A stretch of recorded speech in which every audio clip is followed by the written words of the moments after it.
Selamat pagi teman-teman, ya kan. Ini udah beda hari Minggu sebenarnya.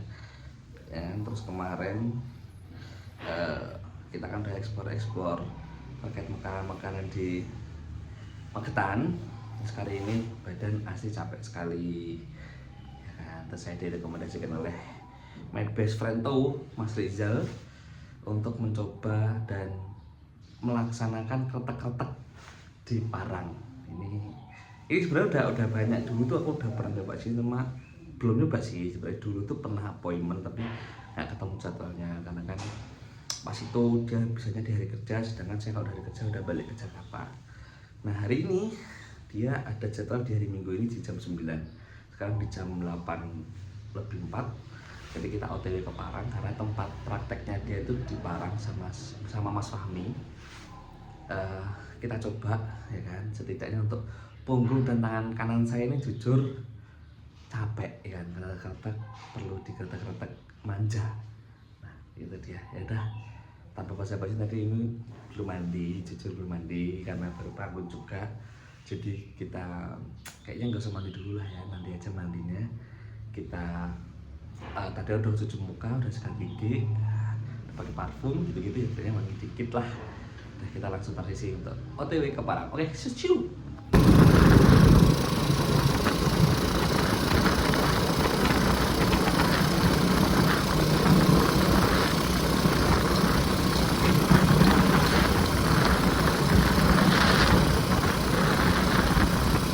Yoi, kita ke Indomaret dulu. Tadi aku ambil sambil uang cash, karena ya di Magetan semuanya perlu cash bro, no kiris, jadi kita jaga-jaga aja. Tadi aku ambilnya nggak banyak, ini lumayan ada lah nanti buat jaga-jaga kalau bayarnya berapa gitu kan. Jaga-jaga aja. Udah, terus kita tetap ke Parang, walaupun perjalanan Magetan Parang cukup lumayan jauh, kita tetap setia dengan ini. Si hotdog cinta. Kalau belum nonton videoku kenapa ini panggil hotdog, tonton videoku sebelumnya. Kita menggunakan Parang naik si hotdog cinta. Ya, tanpa basa-basi kita lanjut ke perjalanan. Oke, transisi ciu.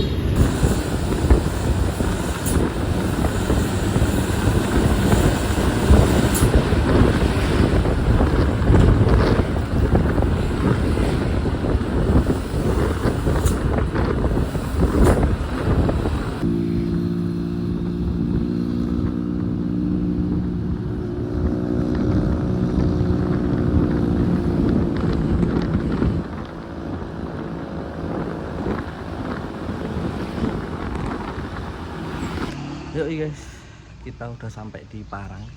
Kalau menurut map sih harusnya 1 menit lagi udah sampai ke tempatnya Mas Fahmi ya. Si Mas Fahmi, si manusia kretek-kretek.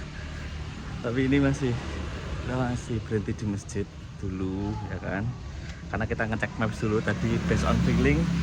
Pokoknya dari pasar, dari perempatan besarnya Parang ke sebelah kanan, terus ngikuti jalur, terus saya sedikit agak ragu jadi berhenti dulu di masjid.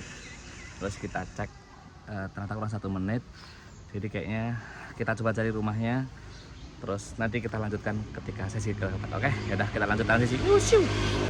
Yoi, kita udah kelar pijat katak sama akupuntur.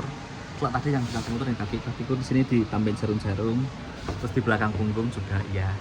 Coba ini ketololan, maaf, ini YouTuber magang, masih YouTuber magang. Tadi keretek-keretek di akupuntur.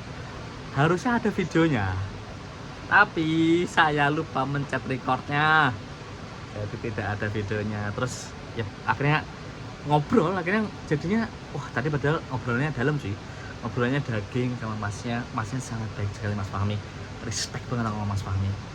Terus ini juga apa, aku awalnya tuh skeptis cuy, karena kan tadi kalau lihat footage pas perjalanan kan kayak di desa banget gitu, kayak wah ini kayaknya nggak terpercaya deh, kayaknya tempatnya nggak proper deh.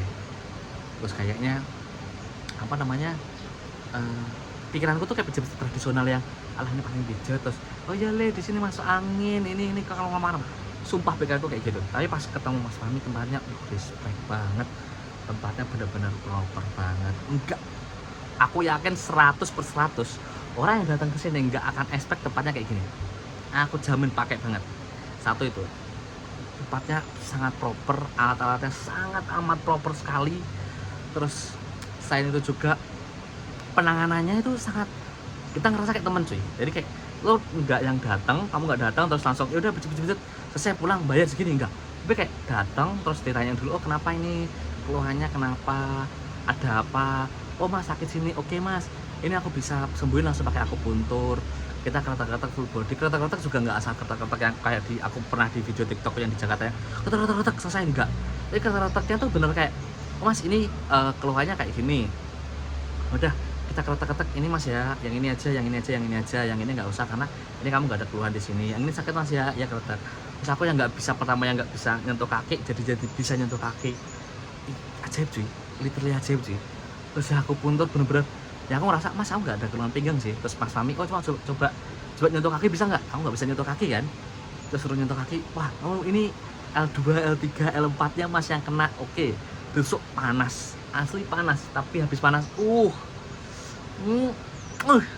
mami bener-bener langsung hilang sih, langsung hilang, seilang itu.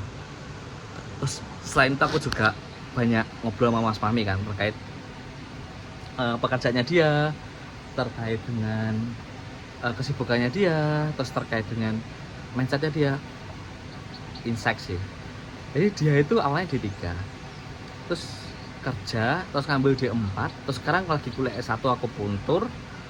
Dengan dia udah beristri dan punya 2 anak, respect gila bro. Dengan kesibukannya kayak gitu, dia ngajarin aku untuk fokus mas, nggak semuanya itu harus kamu ambil, nggak semuanya itu harus kamu kerja, secukupnya aja, semanusiawinya aja, nggak semuanya tuh harus iya harus gitu, nggak semuanya kayak gitu, nggak semuanya harus kayak gitu mas. Terus dia ngajarin aku terkait kayak, oh ya harusnya yaudah mas, fokus aja dulu. Terus ya udah mas setiap 2 jam peregangan. Terus ya udah lah mas ngapain sih, soalnya aku anehnya gini loh, mas Ami kan cerita dia udah keluar uang hampir puluhan juta cuy. Dia keluar uang puluhan juta untuk belajar keretak-keretak dan akupuntur ini. Belajarnya nggak sedikit, banyak banget belajarnya. Terus aku tanya kan, aku aneh untuk orang yang seniat itu, kenapa dia membukanya itu malah di desa yang aku bisa bilang terpencil kayak gini, nggak yang di tengah kota. Padahal kalau tengah kota cuannya lebih banyak coy, ya kan? Thinking kalau di tengah kota cuannya akan lebih banyak. Cuma Mas Fahmi ngomong, ya ngapain sih mas, aku di sini aja udah banyak yang nyari. Ini emang tak buat kayak gini karena aku mau usahaku deket sama keluarga. Terus aku juga mau usahaku tuh quality, jadi bukan ngejar uangnya. Karena dia tuh cuma sehari cuma ngambil 4 orang doang, literally cuma 4 orang doang. Dari lain 4 orang dia udah nggak mau ngambil kayak gitu cuy. Jadi kayak wah ini sih literally role model sih jujur. Jadi nggak semuanya terkait uang, nggak semuanya terkait ambisimu yang menggebu-gebu untuk menguasai dunia, enggak. Dia literally udah menjadi seseorang yang aku pengen di masa depan. Karena ya udah hidup santai di desa, nggak santai gimana sekarang aku liatin. Mungkin kalau ngeliatin ke dalamnya nggak bisa. Walaupun tadi aku ketololan, tolol aku bodoh nggak ngerekam di dalam tadi. Sebenarnya yang ngerekam udah aku properin, Mas Anggi udah jelasin kalau gitu, tapi tidak kerekam karena tidak terpencet di tombol satunya aja. Tapi ya sudah. Mungkin aku kasih tahu tempat gazebo dan tempatnya dia dengan sesantai ini cuy. Ini aku lagi di gazebonya Mas Fahmi ya.